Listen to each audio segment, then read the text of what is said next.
mieux? Ah oui, je t'en prie. C'est mieux? Je vais mettre un petit peu en retrait. Rebonsoir. Bonsoir. Je vous ai déjà salué tout à l'heure. Donc voilà, vous venez de découvrir ce film. C'est un débat filmé en fait. Et retransmis en direct sur Où vous avez filmé le film pour Non, je vous rassure, j'ai pas filmé le film, c'est juste le débat. Okay. Je me permettrai pas. Je pensais qu'on allait pouvoir dire quelques conneries, qu'on était entre nous. Ah mais allez-y, dites des conneries, c'est pas grave. Tout de suite, ça met un petit chapeau. Bon, le plus dur dans un débat, c'est quand même de commencer. Donc, je vais me permettre de poser la première question, Daniel, puisqu'on a interrogé des internautes. Et la question, évidemment, la plus facile, c'est qu'on connaît tous Émile Zola, on connaît tous Paul Cézanne, mais à peu près personne ne savait qu'ils étaient les meilleurs amis du monde. On peut dire ça comme ça. Donc, comment tu as découvert cette histoire ? Je ne savais pas non plus. Donc, j'ai été très étonnée de découvrir ça il y a quelques années, il y a pas mal d'années. Et je me suis dit, tiens, moi qui sais tout, surtout, comment se fait-il ?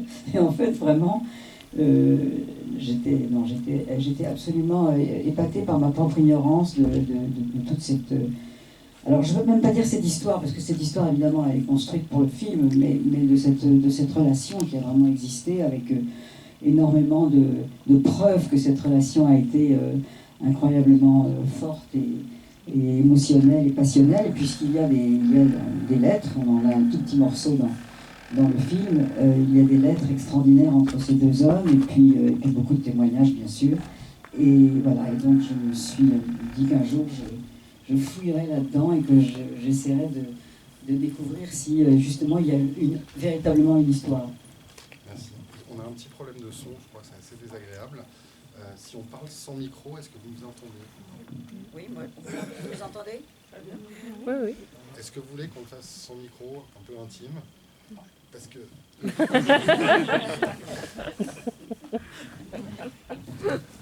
Non, on va le faire sans micro parce que c'est assez désagréable. C'est vrai que c'était très agréable ce que j'ai dit. Non, c'est pas toi, mais il y avait des... Il y a un bruit tournant. Il y a un bruit tournant. Alors c'est peut-être ton micro, regarde. Essaye avec le mien. Ah, voilà. Il n'y a pas de problème. Alors on y va. C'est à cause de Mehdi. Voilà. Merci Mehdi. Bon, à votre tour, messieurs, dames, est-ce que vous avez des questions à poser à Daniel, s'il vous plaît, ou bien sûr à Guillaume ? Madame, bonsoir. Daniel Thompson, vous ne nous aviez pas habitué à ce genre de film. Pourquoi ce changement de cap ? Pour changer de cap, justement. Non, mais c'est vrai que d'abord j'ai quand même vécu de longues années comme scénariste et j'avais écrit quand même des films très différents les uns des autres à l'époque. Donc je crois que vraiment le départ de tout c'est quand même l'écriture, en tous les cas pour moi. Et donc ça m'a pas paru un énorme saut dans le vide d'écrire ce film. Après tout, des choses comme La Reine Margot ou même les comédies que j'ai écrites qui ne sont pas non plus des vrais films comiques, enfin c'est des comédies un peu plus... Ceux qui veulent prendre le train. Oui, enfin les films que j'ai fait avec Patrice, bien sûr, Chéreau. Et puis voilà, je me suis plongée là-dedans avec un grand bonheur en me disant que c'était très intéressant, alors en tant que metteur en scène, de me lancer dans quelque chose de nouveau à mon grand âge. Personnellement, je trouve ça assez osé, extrêmement réussi. Est-ce qu'on a une autre question, madame ? Oui, j'aurais aimé savoir quelles sont vos sources pour construire ce scénario. Alors les sources, elles sont multiples et je pense qu'il y a encore d'ailleurs beaucoup plus de sources que ce que j'ai vraiment pu lire. Alors, il y a beaucoup de choses à lire, bien sûr. Il y a en effet la correspondance entre Cézanne et Zola. Il y a des témoignages, notamment les mémoires de Vollard, le marchand de tableaux, qui a raconté ses visites à Zola, ses visites à Cézanne, à Renoir, etc., etc. Il y a beaucoup de biographies de l'un et de l'autre. Il n'y a pas beaucoup de choses sur la relation entre eux deux, mais dans toutes les biographies de l'un ou de l'autre, il y a cette mention, bien sûr, de cette amitié dès l'enfance. Et puis, c'est assez généralement passé en vitesse parce qu'on raconte qu'ils se sont fâchés. C'est vrai que cette fâcherie, c'est ça qui m'a intrigué le plus.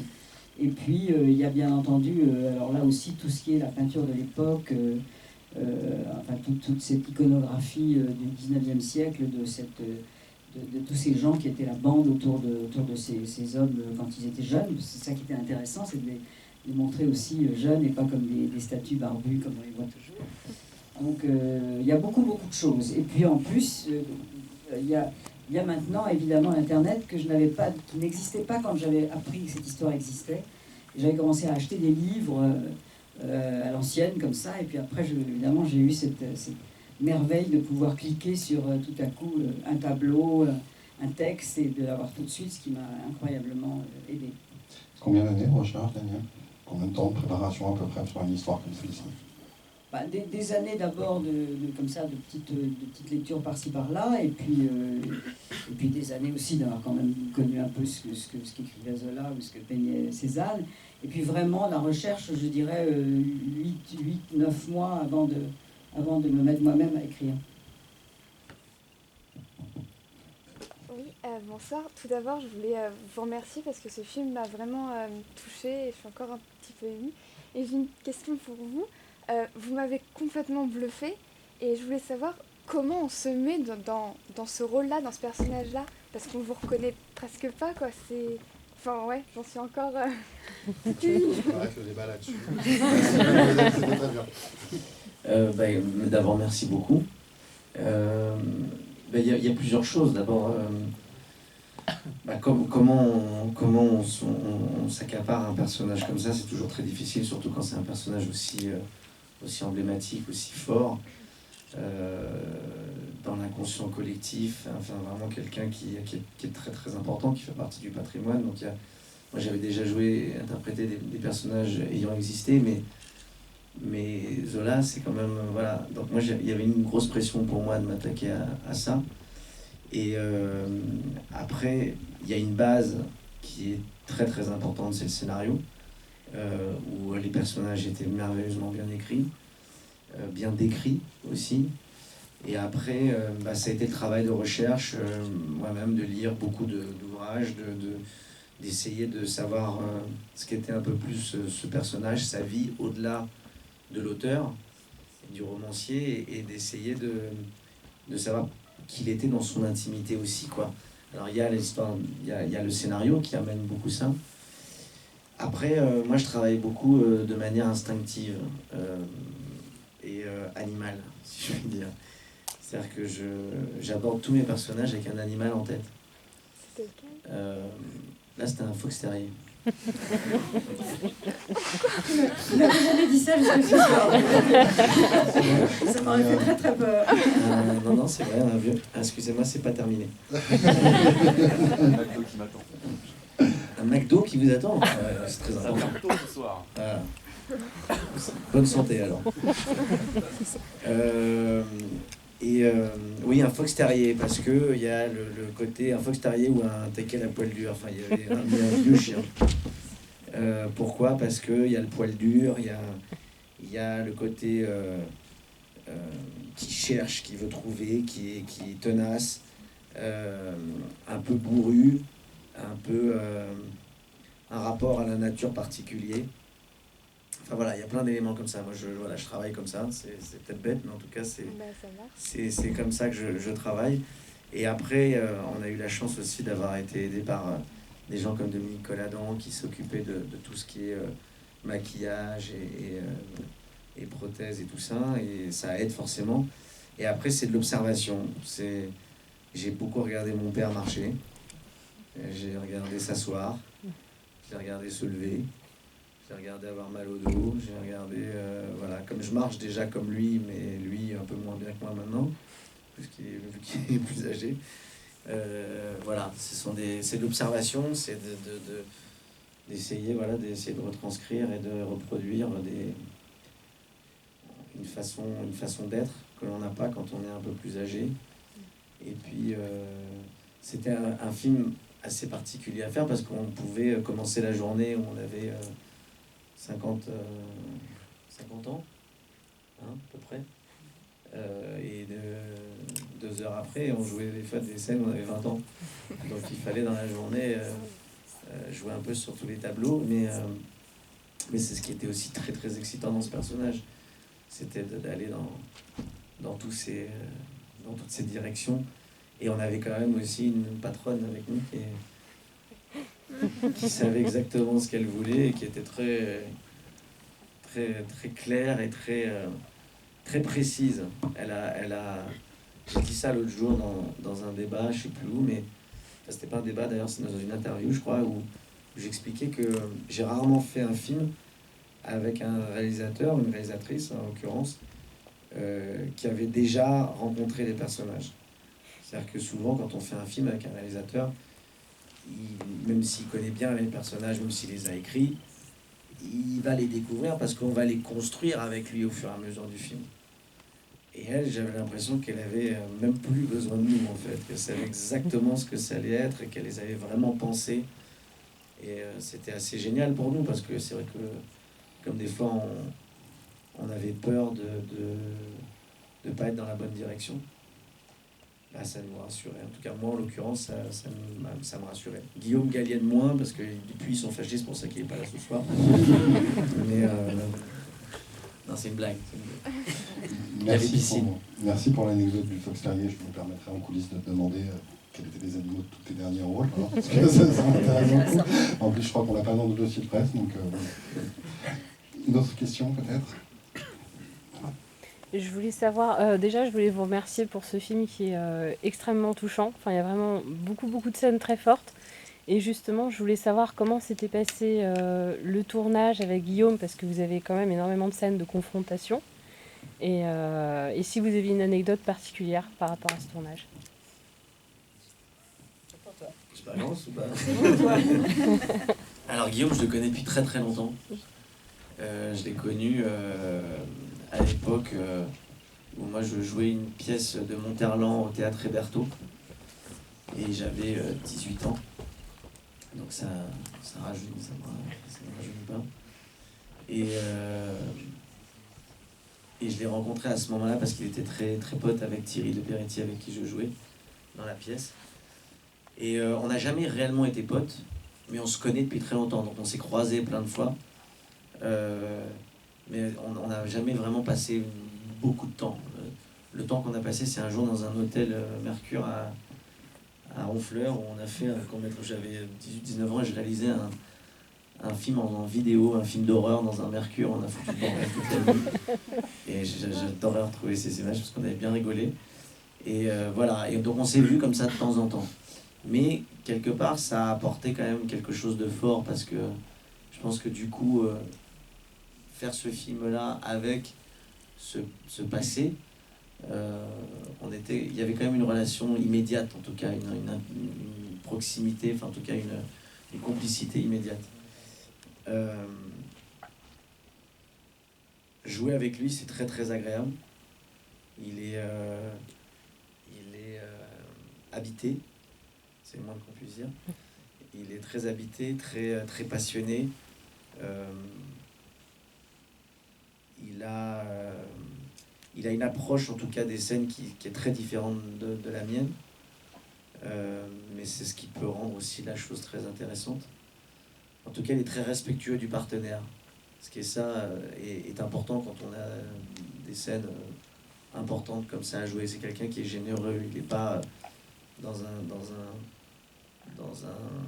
une démarche de jouer tout seul et d'essayer de ramener la scène à lui, en fait. Donc ça, c'était très agréable. Après, les scènes de confrontation, moi, je les ai trouvées excessivement excitantes à jouer, quoi. Enfin, grisantes. Il y avait... quand c'est très très bien écrit comme ça, il y a un truc d'énergie qui est... La scène, par exemple, de l'escalier, où on monte et où on s'engueule... c'est toujours grisant, quoi, quand on a un texte fort comme ça à jouer. Et puis c'est des scènes aussi qui nous permettent aussi d'oublier le personnage, d'oublier Zola, mais de trouver vraiment les deux bonshommes qui s'engueulent et qui sont et l'amitié, enfin qui est aussi la base de cette histoire. Après, au niveau des anecdotes, qu'est-ce qu'il y a quand même, parce qu'il y en a quelques-unes quand même.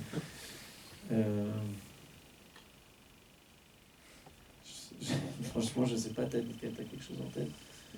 Non, je sais, Peut-être la fois où on était à poil dans la rivière et que Et que la prod a eu la bonne idée d'inviter des pompiers, des gens de la région à venir voir la scène. C'est une des rares fois où ils ont pété les plombs tous les deux, parce que là c'est une scène en plus qui est coupée dans le film. On avait une scène, on était censé être nus à plusieurs avec comment il s'appelle, Baptistin, c'est ça? Ouais, on est censé être avec Baptistin, tous les trois nus, dans la boue, enfin dans la terre, comme ça. Bon, c'est pas forcément les scènes les plus grisantes, là, pour le coup, à jouer. Et surtout, quand tout d'un coup, quand on est en train de jouer la scène, tout d'un coup, on lève la tête et on voit en haut, sur le parking, une dizaine de pompiers qui sont là avec leur famille et tout ça, en train de faire des photos. Et là... C'est dans cette histoire, c'est là, on a vu... le propos du DVD. On a vu Guillaume... on a vu à quelle vitesse Guillaume pouvait monter dans le rouge. Ouais. Ça a fait ouf. Non, mais à juste titre, non, mais il avait raison. Nous avaient aidé, donc moi je savais ça. Donc c'est des gens qui nous avaient aidés, qui avaient été très très bienveillants pour le tournage. Donc c'est vrai que du coup j'étais un peu embêtée. C'était juste pas le bon moment. C'était pas le bon moment, voilà. Voilà, c'est tout. C'est une très bonne anecdote. Donc scène coupée du DVD, Guillaume et Guillaume nus dans la rivière. Et on l'aura dans le bonus, on la verra dans le bonus du DVD. Ouais. Et moi j'ai une question parce que Guillaume et Guillaume, vous êtes dans des registres de jeux assez opposés dans le film, et c'est ça qui fait un peu toute la magie de vos performances respectives, avec une espèce de force tranquille dans ton jeu. Et moi, je voulais savoir comment ça s'était mis en place entre vous deux, et surtout savoir si toi, Daniel, tu avais pressenti ça chez tes deux comédiens dès le départ, si c'était ton envie, ton idée d'avoir cette nuance et cette opposition de jeu absolue entre les deux. Oui, je pense que c'était totalement inscrit dans le scénario, dans les personnages, en fait. Ils étaient écrits comme ça. Enfin, moi, c'était... je sais pas ce que tu penses comme moi, mais j'ai l'impression que c'était... Oui, parce qu'en fait, la base même de l'histoire, c'est en fait le côté très étonnant finalement de cette amitié qui a quand même duré presque 40 ans, alors que ces garçons-là ces hommes-là, finalement, étaient tellement différents, avec des choix de vie, des choix de femmes, des choix même de démarche artistique, finalement, très très très différentes l'un de l'autre. Mais ça vient, je pense, c'est une des choses que j'espère apparaît dans le film, c'est que les amitiés d'enfance et d'adolescence, elles sont marquées pour la vie. C'est-à-dire que où elles continuent et où on arrive à garder un ami d'enfance, qui finalement est assez rare, de le garder toute la vie avec la force avec laquelle on commence cette amitié, ou alors on ne la garde pas, mais le meilleur ami ou la meilleure amie qu'on a eu entre 13 ans et 18 ans, je pense qu'il n'y a pas une seule personne ici qui ne s'en souvient pas. C'est quelque chose de très important. Et donc ça m'avait beaucoup intéressé par rapport à la vie qui sépare ceux qui s'aiment, et finalement à cette espèce d'acharnement que ces deux-là ont de préserver leur amitié. Parce que c'est pas l'histoire d'une fâcherie, c'est l'histoire d'une amitié, et puis malheureusement, voilà, que les histoires d'amour finissent mal en général. Et quelqu'un m'a dit l'autre jour, il y a toujours un peu de poison dans l'amitié. Et en même temps, c'est une des plus belles choses au monde, le meilleur ami ou la meilleure amie, et c'est pas simple. Donc voilà, ça fait aussi partie de cette histoire. Madame. Bonsoir et encore merci pour le film. Je voulais savoir à quel moment vous avez choisi les deux comédiens pour les rôles de Cézanne et Zola. À quel moment? Au moment de l'écriture du scénario, ou après Après, à la fin, parce que c'est vrai que je trouve ça très dangereux de penser à des comédiens pendant l'écriture, parce que d'abord ça évolue, ça change, en plus après on est dévasté si le comédien n'aime pas ou n'est pas libre. Donc c'est vraiment... et puis finalement c'est vraiment un mariage, et donc il faut être deux au moment où on donne à lire un scénario à un comédien. En plus, j'ai très confiance justement dans l'instinct des comédiens quand ils lisent un personnage, et je pense que s'ils ont envie, ça me donne très envie, et s'il y a des restrictions, tout de suite ça me coupe l'envie. Et donc voilà, donc j'ai donné le scénario à Guillaume Gallienne, que je connaissais bien depuis longtemps. On a travaillé ensemble dans Fauteuil d'orchestre il y a maintenant 10 ans, et je lui ai donné le scénario, et je pensais vraiment que ce serait un bon Zola. Et puis quand il m'a rappelé en me disant bah oui, j'aime beaucoup ce scénario, mais moi ce qui m'intéresse c'est Cézanne. Ça m'a un tout petit peu surpris. Et je me suis dit bon, bah, c'est intéressant, voyons. Et très vite, j'ai ressenti que justement ce qui était intéressant, c'est que c'était apparemment pas un rôle pour lui, mais que c'est ça, un rôle de composition, c'est ça. Voilà, et c'est ça finalement que on admire tellement chez les acteurs américains et que finalement nos acteurs français, on ne leur demande pas tellement de faire ça. Et donc tout de suite après, j'ai donné le scénario à Guillaume parce que je me suis dit que c'était à la fois le personnage et le comédien qui pouvaient, justement à cause de ces énormes différences entre eux, de manière d'être, de manière des films qu'ils avaient fait ou de la trajectoire qu'ils avaient suivie, c'est vachement intéressant et très intriguant, et pour moi et pour, j'espère, le public, de les retrouver ensemble. Donc ça s'est fait en fait très vite. Oui, on va vous amener le micro, monsieur. Bonsoir.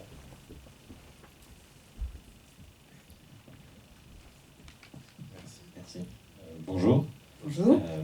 J'avais deux questions en fait. Est-ce que, outre leur amitié, est-ce que la période historique bohémienne, parisienne, vous intéressait en tant qu'auteur? C'est-à-dire, enfin, c'est une période où quand même il y avait des tableaux qui choquaient et qui faisaient grand bruit, quoi. Je suis un peu stressé de poser cette question. Et par rapport à vous, Guillaume Canet, est-ce que cette relation, pas d'amitié, mais d'artistes qui sont confrontés à un réussit là où il voulait réussir et l'autre a échoué là où il voulait réussir, est-ce que ça vous a parlé personnellement à la lecture du scénario? Merci de répondre à la question.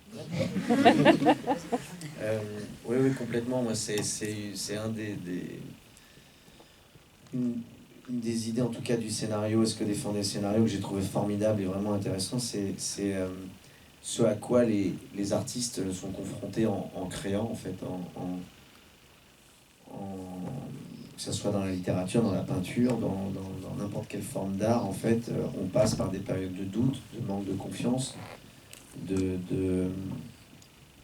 quête, de passion, de désillusion, et je trouvais que c'était formidablement bien retranscrit dans le scénario, et que ça me parlait, moi, en tout cas, en tant qu'artiste, énormément, parce que c'est vrai que quand on écrit un film, quand on bosse sur un film pendant 3 ans, et qu'on y croit, et qu'on défend ce film parce qu'on l'aime et parce qu'on a envie de le montrer au plus grand public, et que le film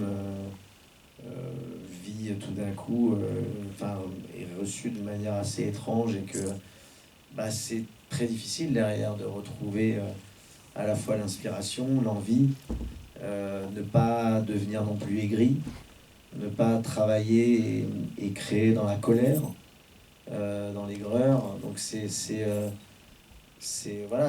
un sujet qui me parlait vraiment, et je trouvais très intéressant, et surtout sur une base d'amitié, avec l'inspiration commune de l'un et de l'autre, et comment ils se sont poussés l'un et l'autre, et comment ils ont appris grâce à l'un et à l'autre. Et donc pour toutes ces idées-là que je trouvais formidables dans le scénario, ça m'a évidemment beaucoup parlé. Avant que tu répondes sur la période, Daniel, je suis désolé. Oui. Si vous voulez nous indiquer la prochaine personne qui veut poser une question, comme ça on fait passer le micro. Et on gagnera quelques secondes. Voilà, merci beaucoup. Oui, alors bien sûr que c'est une période que je trouve fascinante, parce que les impressionnistes, je pense que voilà, tout le monde est touché par cette qu'est-ce qui se passe-t-il ? Par cet incroyable moment de l'histoire de l'art. En plus, ce qui est fascinant, c'est que finalement, Cézanne, qui fait partie au départ de ce mouvement, et justement ce couple Cézanne-Zola est très important dans ces années autour de 1860 et 1870, parce que Zola, on l'oublie, et quelquefois on ne le sait pas, moi je ne le savais d'ailleurs même pas tellement, a été un grand critique d'art au début de sa vie d'écrivain, et a défendu comme un fou les impressionnistes, même si plus tard dans sa vie il est revenu à des goûts plus conventionnels. je me suis un petit peu servi de ça dans la scène qui a lieu dans la chambre noire des photos, où en effet il renie un petit peu son amour, l'amour extraordinaire qu'il a eu pour les impressionnistes au moment où personne ne les aimait. Et donc Cézanne, ils ont 20 ans et ils sont tous ensemble, et puis Cézanne a une petite période impressionniste, et puis après Cézanne va aller beaucoup plus loin et va se détacher de cette tendance et va en fait devenir... c'est pour ça que j'ai un tout petit peu obligé les gens ce soir à continuer le générique jusqu'à la fin, et c'est un petit peu long, je le sais, je pense que dans les salles les gens s'en iront malheureusement, mais pour vous je me suis dit que j'allais vous punir et vous laisser jusqu'au bout voir ça, parce que c'est vrai qu'on voit tout à coup cette incroyable progression entre ce que faisait Cézanne au début de sa vie de peintre et cette peinture que j'ai choisie à la fin, et qui est vraiment une composition, bien entendu, où on voit déjà les traces du cubisme et même d'ailleurs de l'abstraction. Et donc c'est vrai que voilà, toute cette période-là me paraît absolument fascinante. Et puis l'attitude évidemment du public, des bourgeois, de tout ce qui sont les forces des gens qui dirigent l'univers de l'art. C'est très bien raconté d'ailleurs dans l'œuvre, le livre de Zola que je vous recommande, et qui est une merveille, mais qui est un livre plus ignoré que les autres Gomaka. Vous avez tout gagné ce soir. Vous avez une fiche de lecture à faire et vous avez un petit cours d'art accéléré, c'est quand même pas mal. Madame, s'il vous plaît.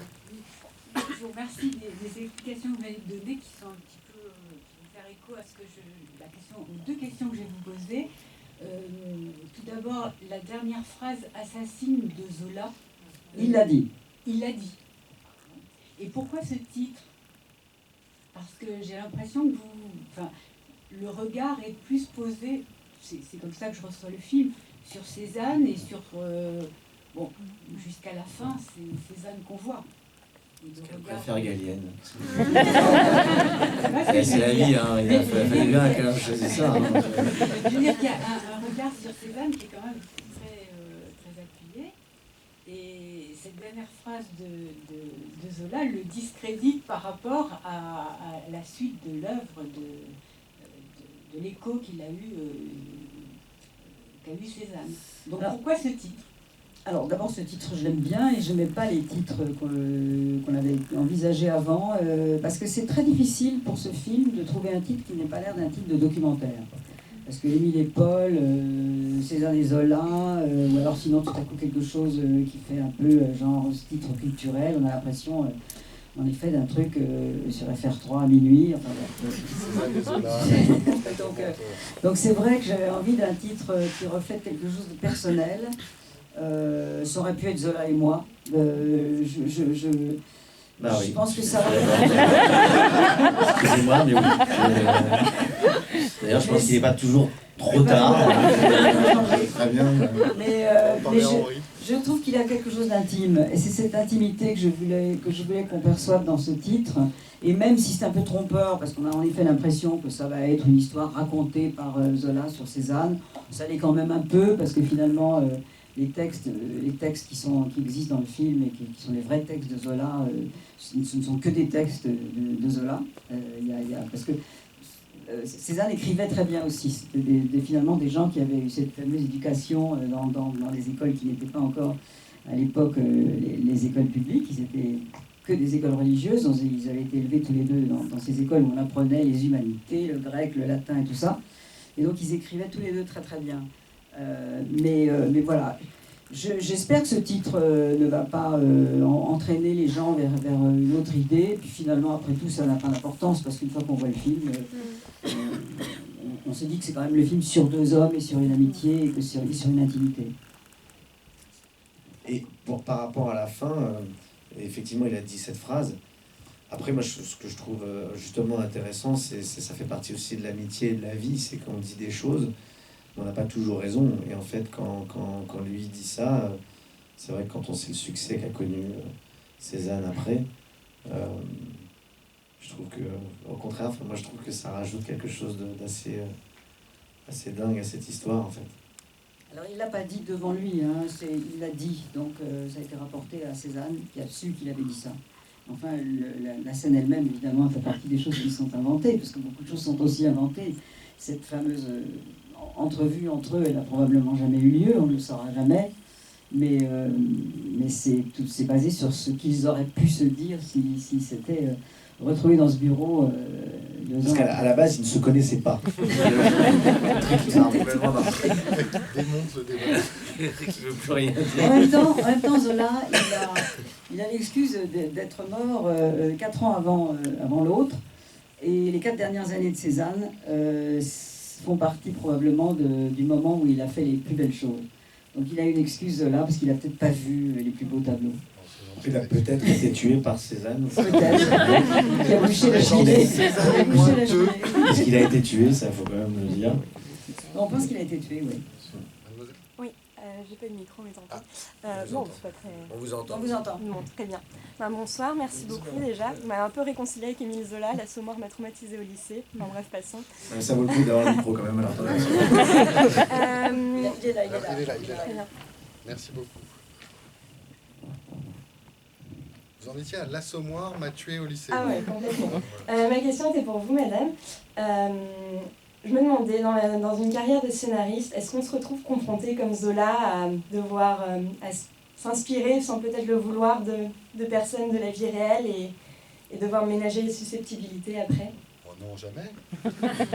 Je crois qu'on vit ça, enfin je veux dire on vit ça, Guillaume est aussi scénariste et metteur en scène, c'est vrai qu'on est 100 fois millois, on est complètement habité par tout ce qui se passe autour de nous, donc il peut y avoir en effet des choses qui peuvent être très cruelles. Oui, la réponse est oui. Moi carrément aussi.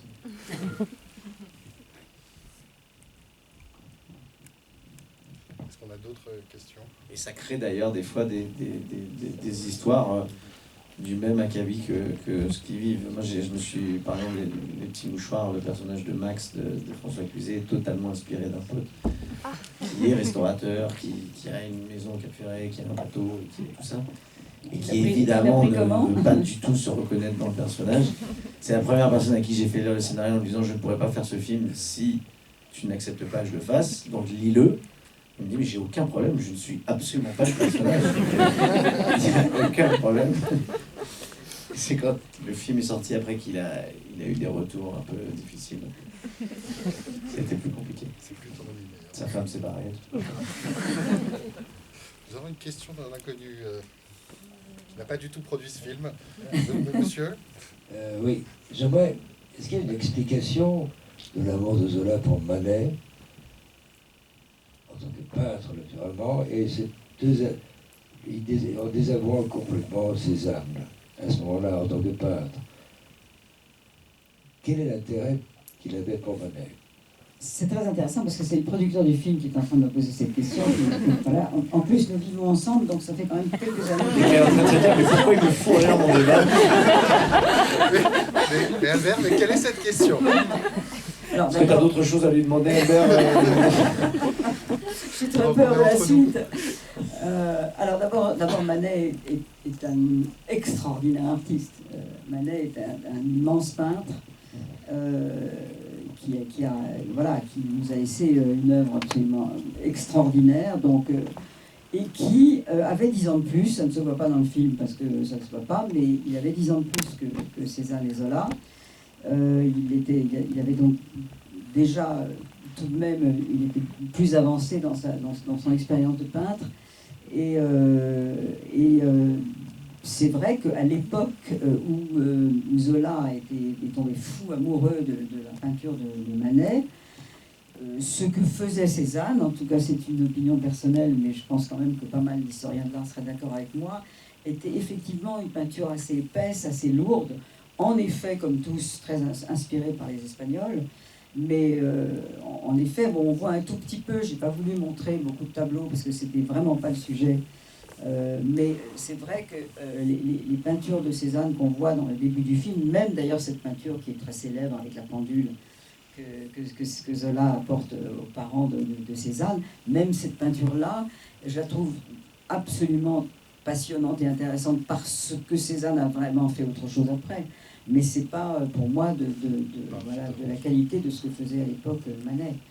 Donc voilà. Donc Manet, je comprends très très bien que Zola ait été complètement séduit par cet homme qui en plus alors était aussi le contraire de Cézanne, parce que c'était un homme d'un grand raffinement, d'humeur égale, enfin un personnage au contraire extrêmement ouvert sur les autres. Enfin, il y a aussi des histoires de vie privée qui doivent se mélanger, peut-être qu'il faudra faire un autre film là-dessus. Si tu es prêt, Albert, à le produire, peut-être que tu en parles. Et là, je voudrais juste en profiter pour dire un grand bravo à Albert qui a produit ce film de manière pas si simple.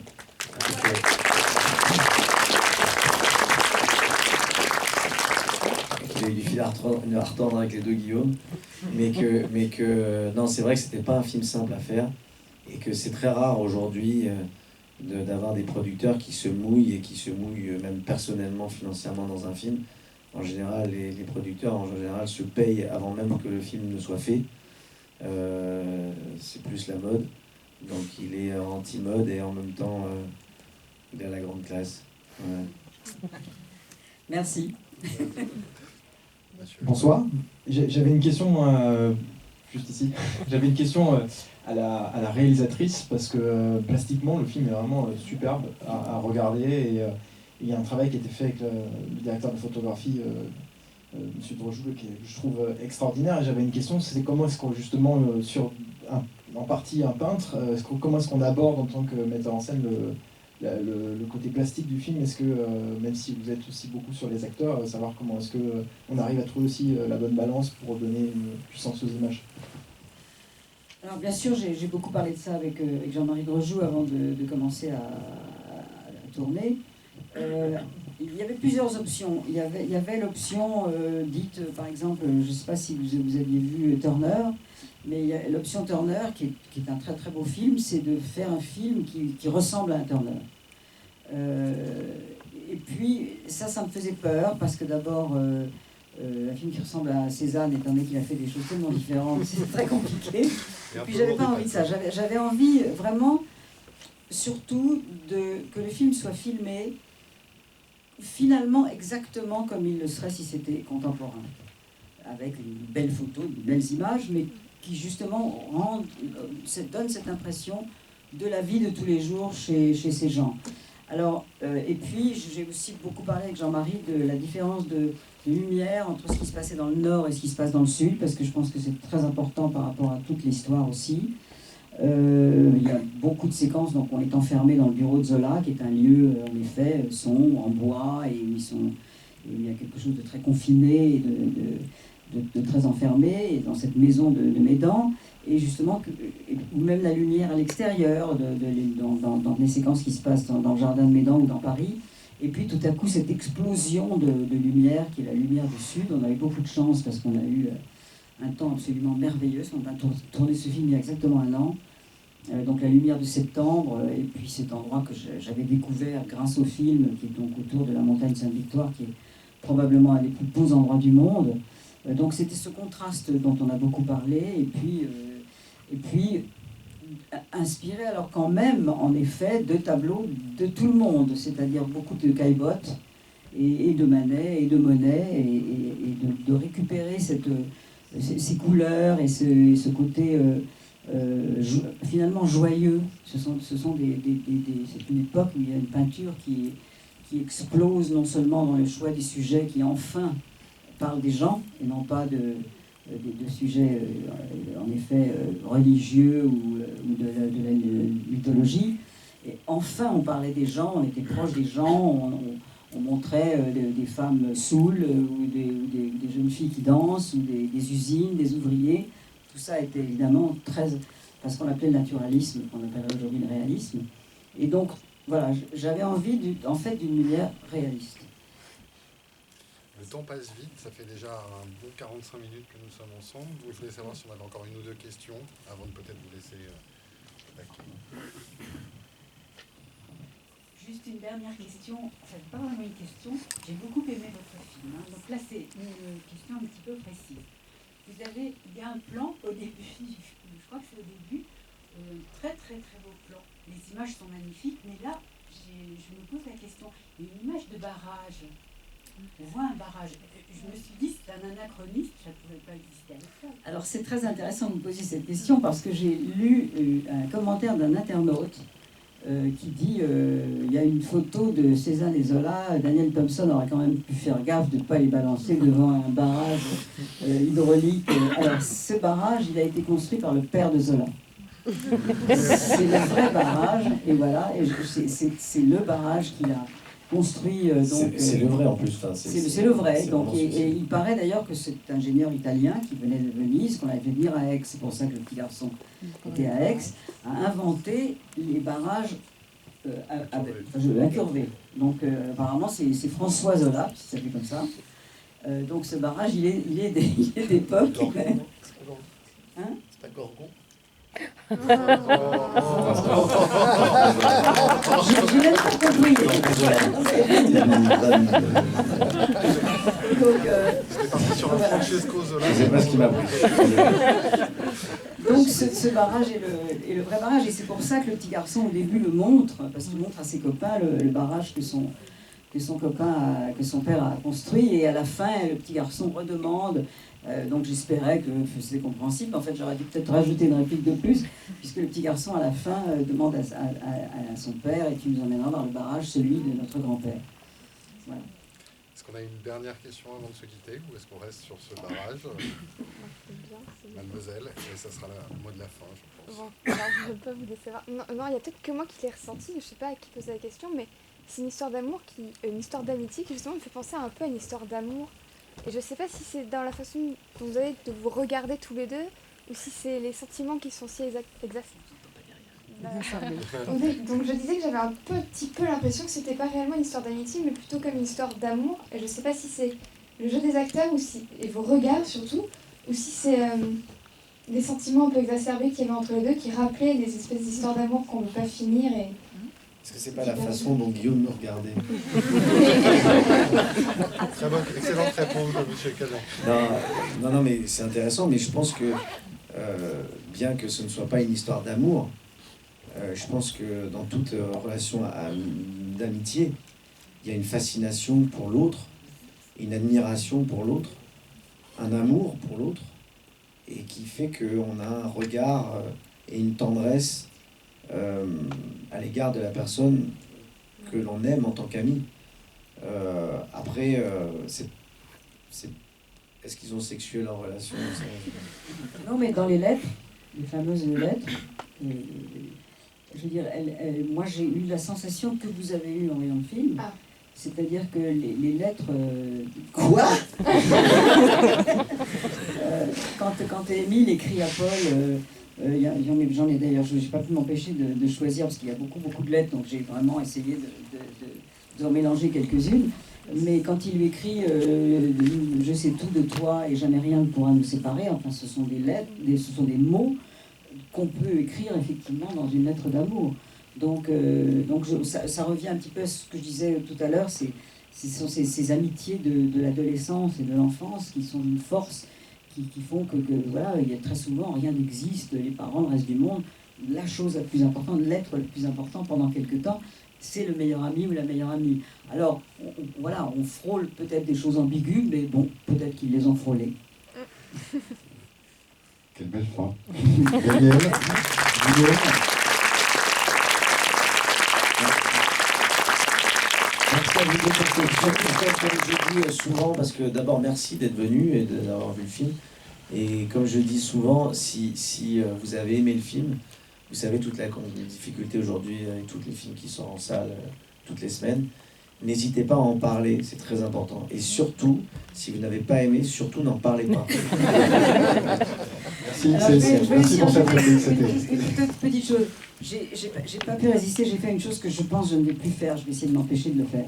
Mais il y a 3-4 jours, j'ai tapé Cézanne, Zola, critique. Je ne vais pas le refaire, je te jure. Et tu fais ce que tu veux, mais je pense que c'est très dangereux. Et je suis tombée sur une critique absolument magnifique j'ai lu, j'étais très très époustouflée que l'on puisse avoir aimé et compris mon film comme ça. Et puis tout de suite après, il y avait un commentaire d'un internaute qui disait oui, bon, bah ça va, on sait bien que c'est Daniel Thompson qui a écrit cette critique. Alors voilà, c'est un monsieur qui s'appelle Nicolas Rieux, je le remercie beaucoup. Il existe, je suis allée chercher évidemment son nom parce que qui est cet homme, puis c'est pas moi, je vous le jure. Donc voilà, donc ça fait partie aussi des choses qu'on trouve sur Internet et qui. Voilà. Alors maintenant, je vais rester avec cette satisfaction de ces textes. Et bon, je vais te dire, je suis Nicolas. C'est bien, tu viens de découvrir un truc qu'on appelle le stalking sur Internet. C'est cette capacité à pouvoir aller épier les gens et savoir qui ils sont. C'est un des bons travers de notre média. Merci à vous deux, merci à vous tous d'avoir été présents.